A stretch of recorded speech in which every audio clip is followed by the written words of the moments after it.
For over 40 years, I believed I was the only living person who knew what had truly happened on the night of October 3rd, 1971, in the town of Harlan's Crossing. Every official record said the incident never occurred. Every person who had been there was either gone, silenced, or dead. And yet I still carried the evidence, hidden inside the spine of a prayer book that never left my hands. I was the last witness to a crime that the world was never supposed to discover. And tonight, I am finally going to tell you everything. By the end of this story, you will understand something I had to live 40 years to learn. The greatest crime was not only what happened that night, it was how close the truth came to disappearing forever, and how easily it almost did. To understand why I became the last person left carrying this secret, you have to understand who I was before any of this began. My name is Sister Margaret Clare. I entered the convent of St. Bridget's outside of Harlan's Crossing when I was 22 years old.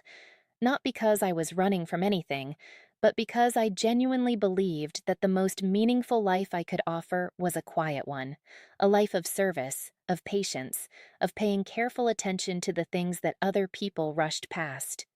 Inside those walls, I found a rhythm that suited me deeply. I helped elderly residents fill out paperwork they couldn't read.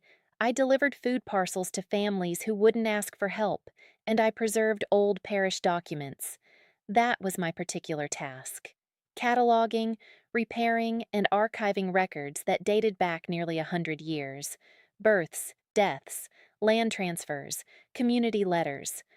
I believed then, as I believe now, that those documents mattered. That every name on every page represented a real human being whose story deserved to be remembered. The town of Harlan's Crossing was a quiet place.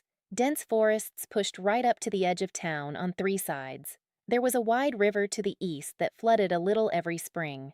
The old railway station sat abandoned at the far end of Millbrook Road. The government administrative building on the hill had been closed since the late 1960s, its windows boarded, its parking lot cracked and overgrown. People in Harlan's Crossing were generally warm and generous, but there was one period of local history that nobody discussed, the years between 1969 and 1973. If you asked a longtime resident about those years, their expression would change in a way that was difficult to describe. Not angry, not exactly afraid, just careful. Like they were choosing every word very deliberately. I noticed that. I filed it away. And for many years, I let it be. Then, in the spring of 1973, an elderly man named Mr. Eustace Hamill was brought to our convent infirmary. He had no family left in the area. His neighbors had found him collapsed in his kitchen. He was 79 years old, and the doctors believed he had very little time remaining. I sat with him every afternoon for 3 weeks. We talked about small things mostly. The garden he could no longer tend. The dog he had once loved. And then one evening, when the light in the room had gone gold and quiet, he looked at me with such exhausted eyes and said, "Sister, I need you to know what I kept, because if I take it with me, there'll be nothing left." He told me that in October of 1971, the Regional Welfare Authority had coordinated a large-scale transfer of humanitarian relief funds meant for families who had been displaced by the flooding along the Eastern River District. Hundreds of families, people who had lost their homes, their records, sometimes their entire identity documents. What those families never knew was that a coordinated group of local officials and a senior administrator from the regional authority had systematically redirected those funds. Every application had been processed. Every approval had been stamped, but the money never reached the families. It was rerouted through a series of false accounts, and the families were told by mid-level clerks that their applications had been denied due to eligibility issues. Documents were altered. Some were destroyed entirely. The families, already exhausted and displaced, had no resources left to fight back. Within 2 years, most had quietly relocated, scattered, disappeared into silence. Mr. Hamill had been a clerk inside the administrative building during that period, low level. He had not participated, but he had seen enough to understand what was happening. And before the building was closed and the records boxed away, he had taken one thing, a single ledger page, handwritten, It showed the original fund allocation, the approved family names, and a notation in the margin in a different handwriting that redirected the sum to an account number that did not belong to any legitimate relief program. He had folded it carefully and hidden it inside the spine of an old prayer book he kept on his desk. He gave me that book the night before he died, and he asked me to do with it what I believed was right.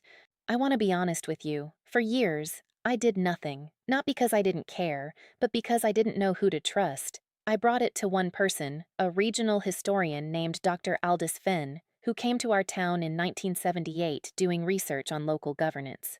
I showed him a photocopy of the ledger page. He told me gently but firmly that without corroborating evidence, the document was interesting but ultimately insufficient. He wasn't unkind, but I could see he was also a little afraid. He said, "Sister, some histories are politically inconvenient." I took the book back home and I prayed over it for a very long time. Then in 1984, something changed. A woman named Helen Tarver came to the convent asking for help tracing her family's old records.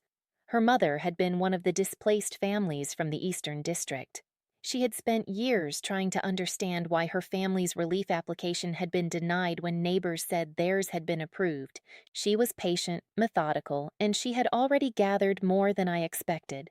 She had old letters from other displaced families, a photograph of the administrative building taken in late 1971 showing vehicles she couldn't identify, and a name that appeared in several of those letters, a senior administrator named Harold Crane, who had retired comfortably to a different county and whose name appeared on no official list of people connected to the relief program. Helen and I worked together carefully over the next 2 years. We didn't rush. We contacted the State Historical Archive. We submitted formal records requests. We reached out to surviving family members from the Eastern District. Many were reluctant. Some were outright frightened. But slowly, pieces began to emerge. A sealed legal file from a civil case that had been quietly dropped in 1974. A retired attorney who admitted, off the record, that pressure had been applied to dismiss any inquiries. A former bank employee who confirmed that the account number on the ledger page had never belonged to any registered charitable organization. And then, the discovery that changed everything. Inside the basement of St. Bridget's Church itself, behind a wall of archived parish boxes I had cataloged myself years earlier, I found a second ledger. Not the one Mr. Hamill had given me. A different one. Belonging to the church administrator of the time, who had unknowingly recorded a donation made to the parish in November 1971 from the same account number.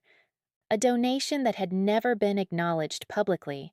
The church had accepted a contribution that had been made with stolen funds, and the administrator, a good man who I believe had no idea of its origin, had recorded it precisely, faithfully, as was his habit, just as I had always preserved the parish records, because both of us believed that every number, every name, every date deserved to be written down correctly. That was the moment I understood something that shook me to my core. The truth had not survived because powerful people protected it.